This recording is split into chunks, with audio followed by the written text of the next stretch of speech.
Hey, this is Donna Nova. This is session 7 of the Melafon journals. I am connecting with the extraterrestrial that called himself Melafon when I met him in a blind remote viewing session of the Varginha, Brazil extraterrestrial crash in 1996, where he was found and treated.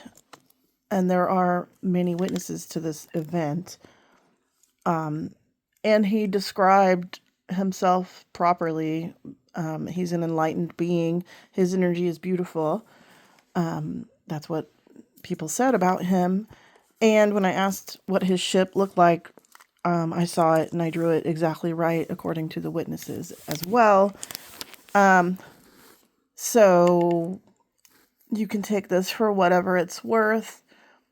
You could call it automatic writing or channeling if you don't really believe it's extraterrestrial in nature. It doesn't matter. It could be my higher self. But I actually do believe that it's a being, partially because of everything I just told you. I know remote viewing is real. And I know when I'm getting good results, when I'm really connected in a session, and this was a very good session. In fact, I had 2 sessions with him, and they were consistent. And then the other day, I had asked him to come visit me, and he said he would. And the other day, a green orb popped into the video twice while I was recording, and when I tried to replicate that by sitting here in the same spot, waiting for it to come back, like if it was some kind of camera issue, phone issue, or lens flare or something, but it doesn't appear. There's nothing that can cause it. It was a green orb that appeared twice. It was pretty big too. It was down here in the corner, right around in here, and it wasn't a small little thing. It was big. So I believe he's already come to visit me as well. And I've known him for a week. So I am having a good time and a lot of fun talking to Melafon. And he told me to speak to him every morning before I do anything else. So I meditate in the morning. I don't pick up my phone and check my messages like I normally do. He told me to get off my phone and to tune out the noise of the 3D human society as much as possible. He told me to take off my watch and stop checking the time, and to basically disengage as much as possible from all the things in human society that aren't serving, because basically all these structures are put in place to keep us on a hamster wheel of slavery. Work weeks that never end, time schedules that don't suit people. Time isn't real the way that we think it is. It's not linear. Everything is happening all at once, and we could, and some of us do, time travel to different parts of our lives, past or future.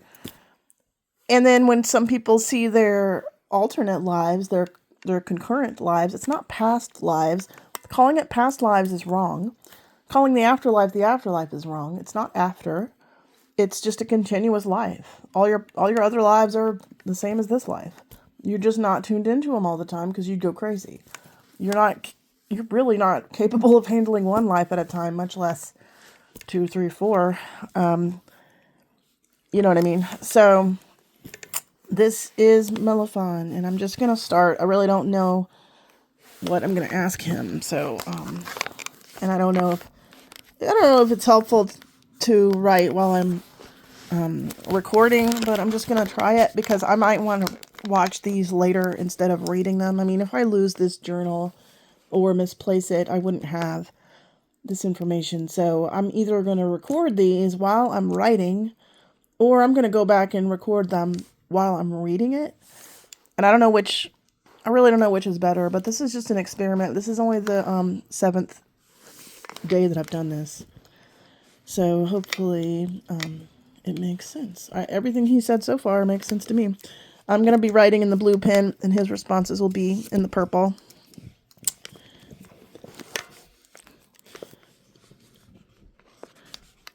Okay, good morning.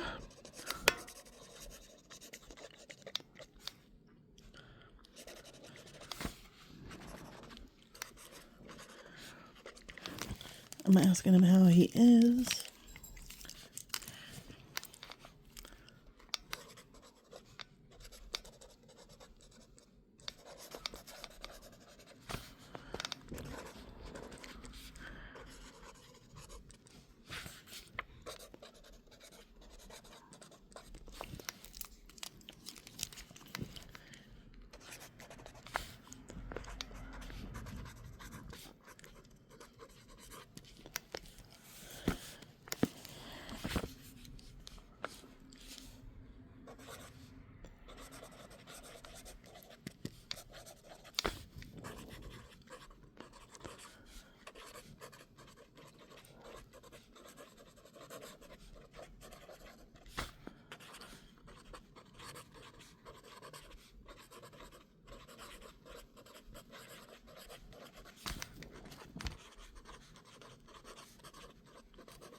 I'm just telling him I'm tired and I don't feel great physically, and I'm tired of that. Like, I hate that feeling. So usually I ask him advice about things like that.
He's telling me to let my worries go, like clouds floating away in the sky, or send them down into the earth to be transmuted. And I already know all this, so I'm going to tell him that.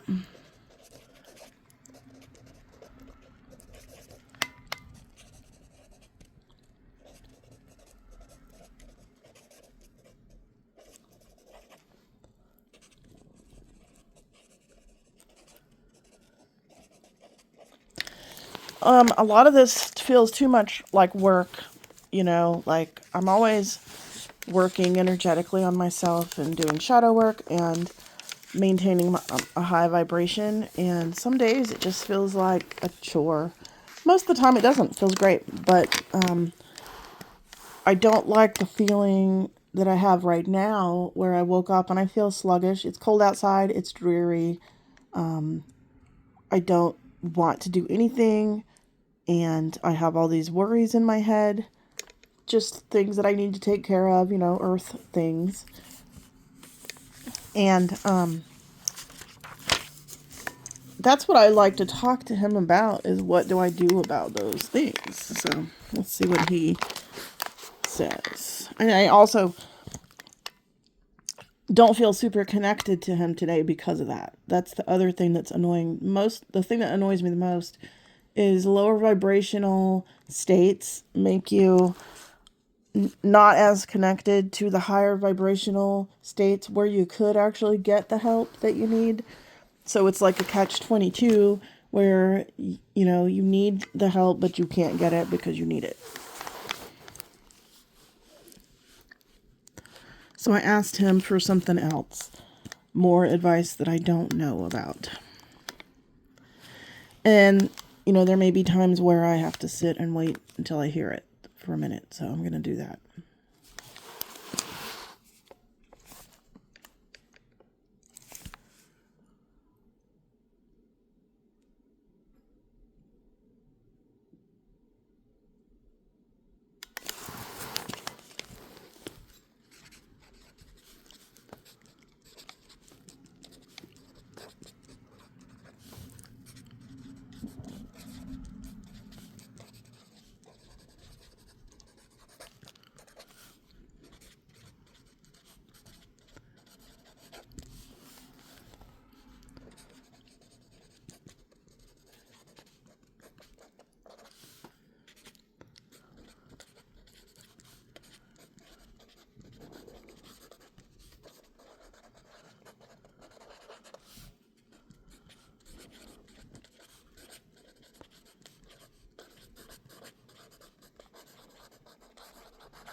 He just told me that the energy of reality is a flow, just like the energy in your body and your chakra system. And sometimes it's time to slow down and not push forward and integrate, and just be still and quiet.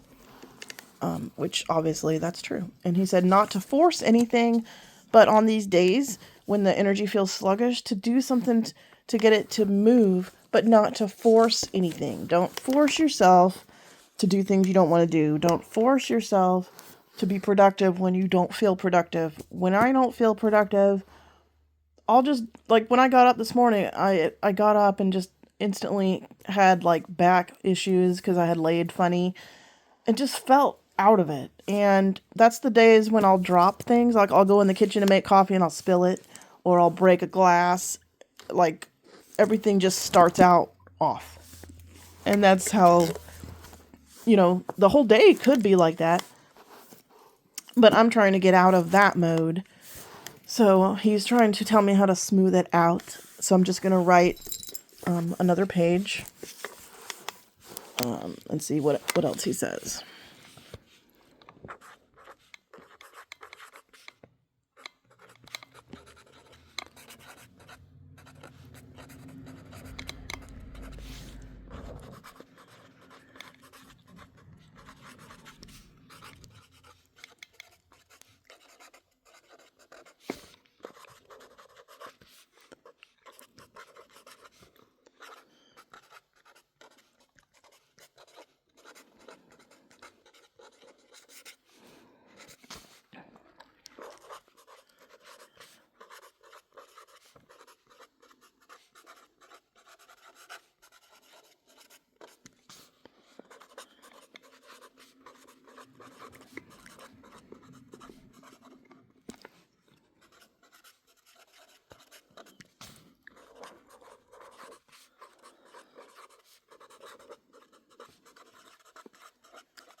So here, I'm going to read what he said. You might be able to read it yourself, but, oops, sorry. To get into the flow that is appropriate for any given day, stop and tune into yourself and ask these questions. What does your body need? What does your mind need? What does your nervous system need? What does your soul need? What makes you feel better? Is it music, sleep, journaling, walking in nature, meditating? I put music twice. Art, sleep. I put sleep there twice too. I'm going to guess sleep and music are on my mind today. If there are any activities that help the flow, like Qigong or the vibration plate that I have, try those. Try flowing movements. Qigong is really good for moving Qi. Qi is life force energy, and that's the energy that feels sluggish right now. It's the energy that goes through your chakra system, the energy system that goes through your body. We have hundreds of chakras, but you know about probably 7 main ones. We also have chakras outside of our body. So, you can meditate and move energy through all your chakras by visualizing, and it does work. Our connection to our energy systems is through visualization and embodiment. You can move your body to get this result, or you can visualize to get this result. You can do a shamanic journey or a guided meditation, or just do your own meditation and move this energy. There's lots of ways to do it. Personally, I already know all this too. He's giving me tips, but I already know them. Maybe they'll help somebody else. But to me, there's just days where I don't want to do Qigong. My whole point was that I don't feel like moving. So maybe sleep is the way, but I don't feel sleepy. I don't want to go back to sleep. I just got up. So it's just one of those days where I feel discombobulated, and I wish that he would give me some kind of information to resolve that. But maybe I'm not supposed to resolve it. Maybe I'm supposed to just live with it.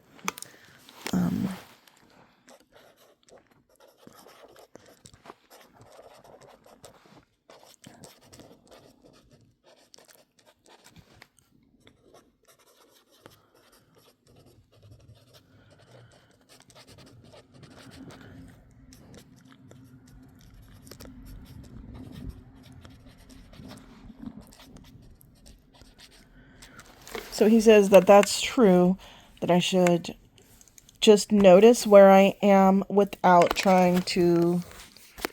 Sorry, the phone. I have the phone on a phone stand, and I'm trying to hold it still, sort of, in a way that I can also write, and it's not the easiest.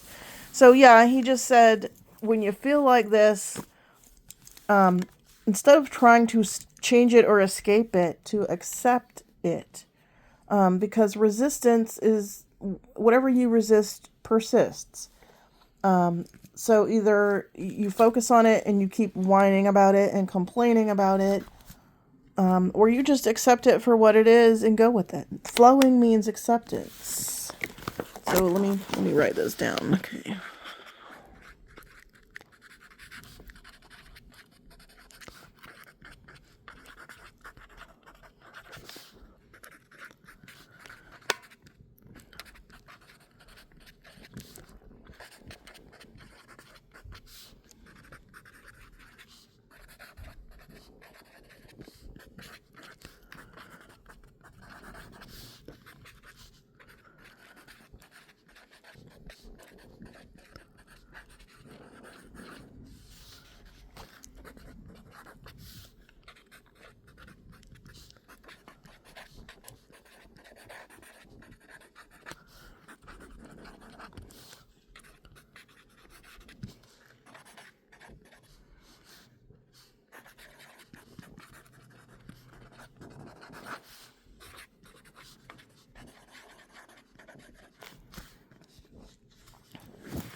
I'll go back and read that in a second.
Okay, this was good. Let me see what he says here.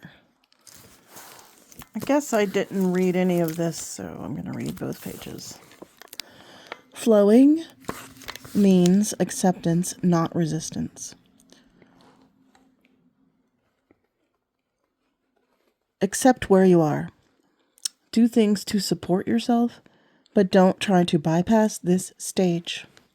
This is the mistake, by the way, that most people make when they've learned spiritual concepts or the concept of shadow work. They try to use it to escape their current state or their emotions when you're not trying to escape. If you're trying to escape how you feel, you're not getting the message. Your feelings are telling you something about yourself, or you just need a break. They're always there for a reason. It's not like you feel a certain way because of a mistake. There are no mistakes, just learning opportunities, and our body is like a vessel, like a car. It's our vehicle to get through life. It's not us. It's just the vehicle we chose. So it needs maintenance sometimes.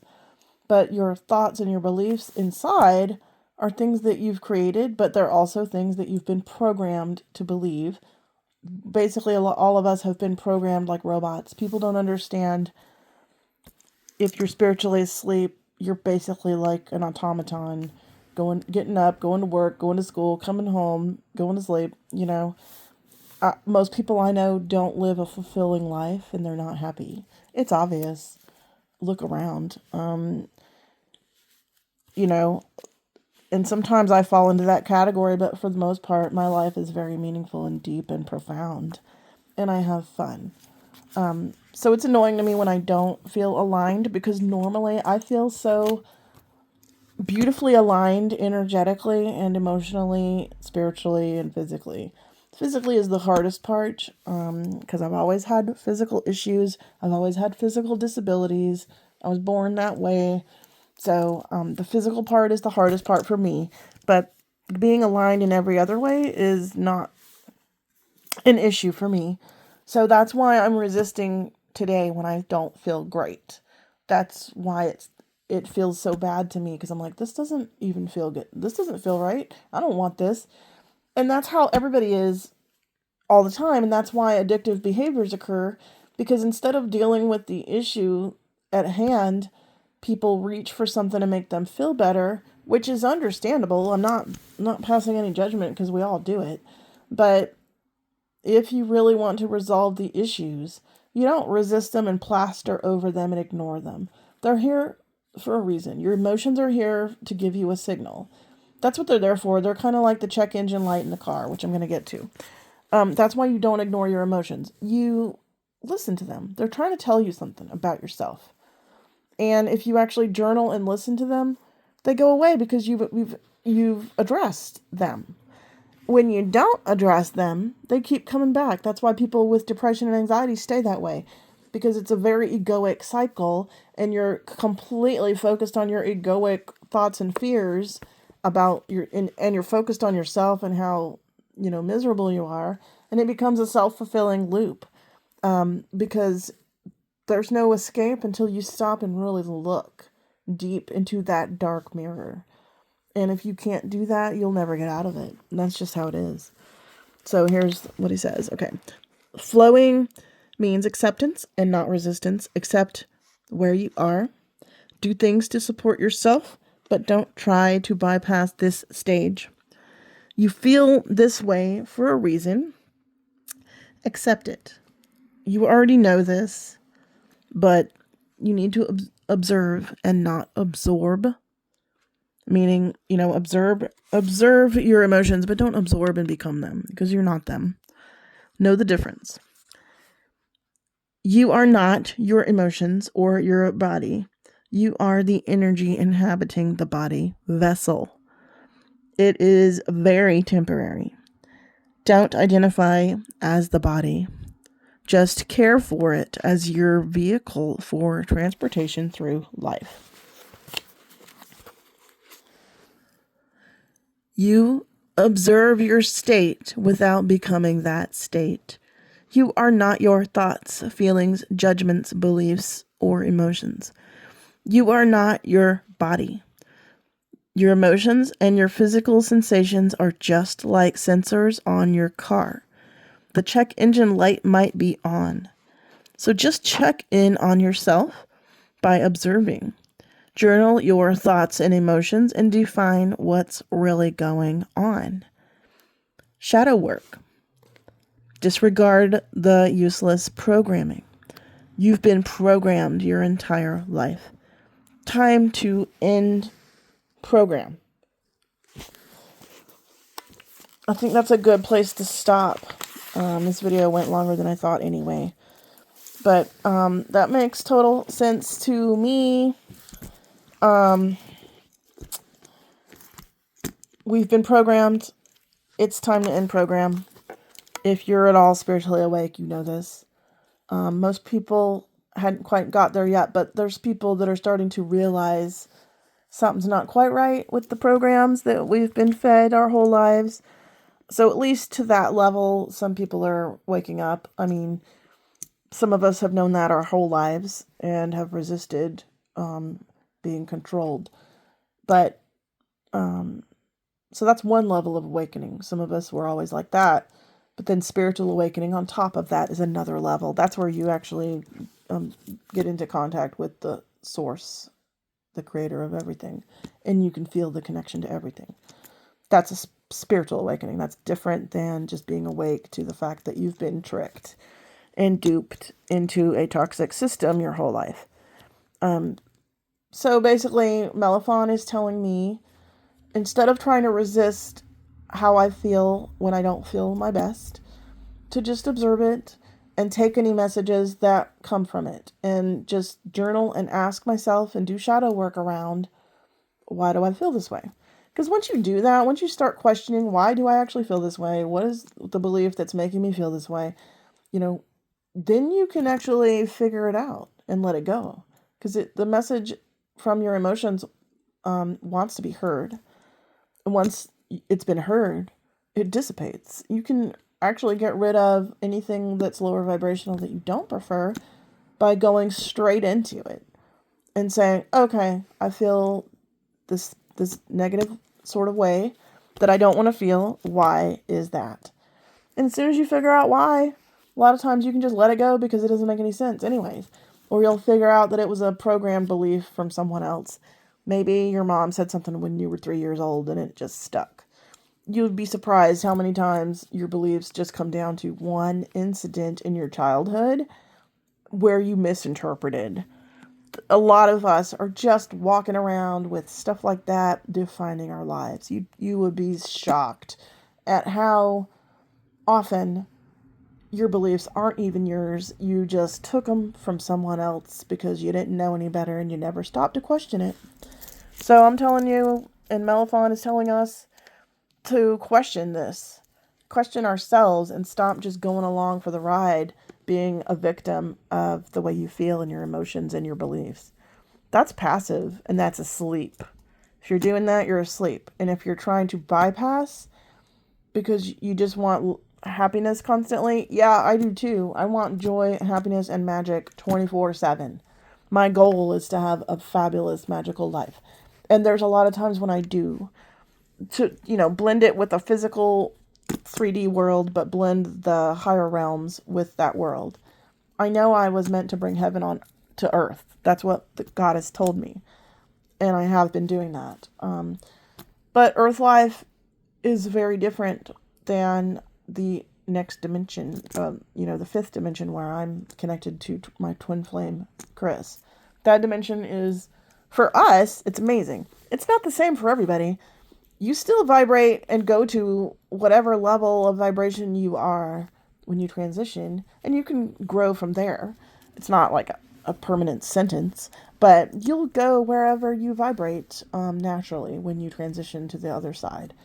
So it's great to do this work now when you're embodied, because my Chris told me when he transitioned, he's like, the reason I am so advanced on this side, besides the fact that he was already naturally an enlightened soul, he didn't act like it on earth. I mean, he was very wise and beautiful, but he had covered up his enlightenment with addictions because the world was so toxic and he was not toxic. So he didn't know how to blend into this world. And I had the same problem until I awakened. So he told me, he's like, the reason I am so ascended now that I've transitioned, even though I didn't do a lot of spiritual work in my life, is because I had done it. We are twin flames. That means we share a soul blueprint. And I had told him everything about my journey, and I explained things to him. So when he transitioned, he understood a whole lot of spiritual concepts that I had told him because I was learning them. And we share the same soul energy. So his ascension is my ascension and vice versa.